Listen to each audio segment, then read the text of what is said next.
Greetings, ladies and gentlemen, and welcome to this latest edition of Tales from Outer Space. I hope you enjoy. A simple gesture by Sean Watson. When she moved in, I knew nothing about her. Even her species and sex was in question to me. Sure, there were a few non-humans on this backwash mining planet, mostly running away from the law on their home worlds. But she wasn't even one of the recognized member species of the Combine. News of the war was always slow to arrive out here, but we all knew that it was going well for the Combine, not so well for the invaders. We knew them as the Skags, their proper name replaced even in serious news with the pejorative-sounding pronunciation. The last news we had was that one of their colony worlds, home of their client species, known to the rest of the galaxy as slaves, had been liberated by Combine forces led by the Terran Union Navy and the TU Marines. She was small compared to most species of the Combine. Humans are short and compact, sure, as we come from a relatively high-gravity planet. But she was as short as me, 150 centimeters. Despite that, she moved as though the gravity was in perfect range for her. I mean, I got used to it after a few months, but I don't know how many times I banged my head on the ceiling trying to run. Moving gracefully in 1/3 gravity is something that takes practice for a human from Earth. She was bipedal, with long, slender, prehensile tail, and 4 long arms with 4-fingered hands. Her legs and arms had too many joints, but she moved as though she was made of water. Her head was positioned somewhere between the straight-ahead gaze and an upturned gaze, as a quadrupedal would have. She was covered in a rust-orange fur, and a pale ridge of bristle running from between the dark spots above her eyes, which I would later learn were heat pits, to the back of her head. Like a mohawk that was longest at the crest, about 10 centimeters. Her eyes were bright yellow and round, with no sclera that I could discern. Of course, having heard nothing of her species, I looked it up in the net. She was a Climati from what the Combine knows as a Haverna Beta 2. So far, little was known about their native language, but they also spoke a broken form of Skag due to being unable to voice many of the complex vowels of the language. They were known to be primarily herbivorous, but opportunistic omnivores, the males all displaying complex patterns of black and orange, and the females being a solid color. When they had just begun to build cities, the Skag moved in and made them a client species, putting them to work in massive agricultural projects. As the Combine had freed their planet and driven the Skags out, it was odd that she'd be here. There must be more to the story, but as there was no translators yet built for her kind, there would be no way to ask her. Regardless, I thought she might feel isolated in a sea of aliens. That wouldn't do. I would have to do something to let her know that she wasn't alone, and that she was welcome here. A simple gesture. Sneak rubbed against my legs and let out a plaintive meow. I looked over and saw that this bowl was still half full, but the bottom was visible in the middle.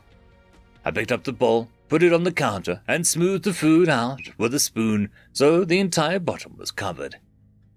That seemed to placate him and gave me the idea as well. "Sneak, that's a wonderful idea," I said. With the information I had on their diet, at least as far as we knew, I had the perfect plan. After a short trip to the market, I set about making a mess of my cramped kitchen. It wasn't often I got to do things like this, even though it always put me in a good mood. So it was later that afternoon that I knocked on her door, a fresh apple pie in hand. I could hear movement on the other side of the door, then nothing. I wondered if she could see me through the door with her heat pits. Just in case, I raised a hand and waved. "I just wanted to say welcome to the town, then, planet." The door opened a crack, and a bright yellow eye peeked out.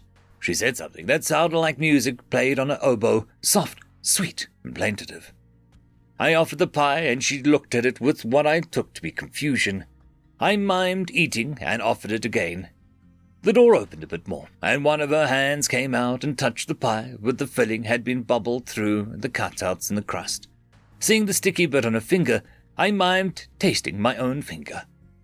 Her hand disappeared behind the door, and a moment later, her eye opened wide, her pupil dilated to an uncanny size, and the door opened the rest of the way. She eyed the pie and spoke in a musical language again.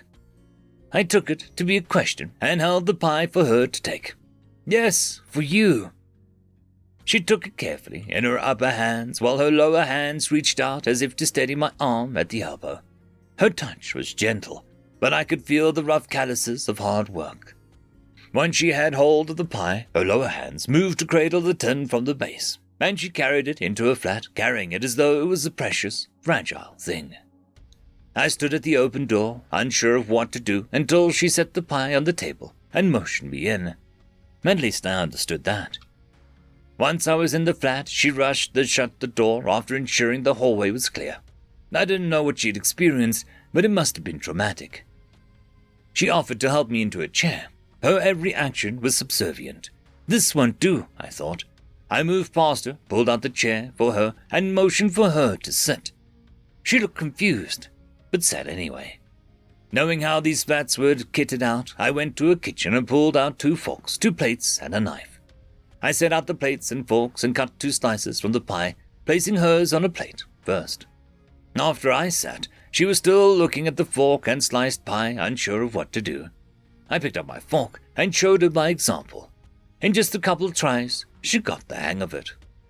With every bite, she savored it, making a high-pitched tweening sound that took to be giggling. I shared small talk with her, and she responded in her own language. Neither of us understood what the other was saying, but we got the context. Just 2 friendly neighbors enjoying a chat. She finished her slice of pie and looked at the remaining pie in the tin. I winked at her. "Help yourself," I said. I guess she understood because she forked another bite out, directly from the tin. I chuckled and followed suit, and she made her musical giggling noise again. Continuing that way, we demolished half the pie between the 2 of us before I pointed at myself and said, "Kara." She caught on right away after some practice, could sing my name in the most beautiful version I'd ever heard, and she pointed to herself and sang Zalii. The pitch changes were pretty close to the sing-song I use when I'm looking for sneak, singing, "Here, kitty kitty." I sang her voice that way as she patted my shoulders with the upper hands, making the melodic giggle sounds. I managed to teach her yes and no, with much miming and example.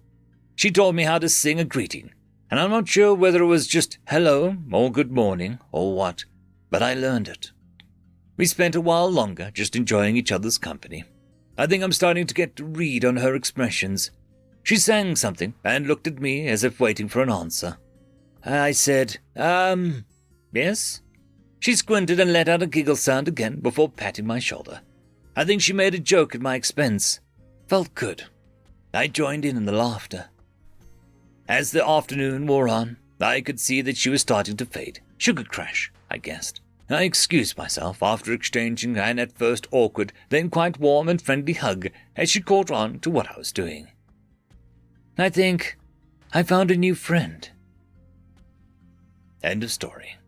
Story number 2. Who's Afraid of a Paintbrush? Written by Hidden Fox. Standing in front of the human's artwork, I can't tell you much. I can tell you that it is painted on a canvas. I can tell you that the line work is precise.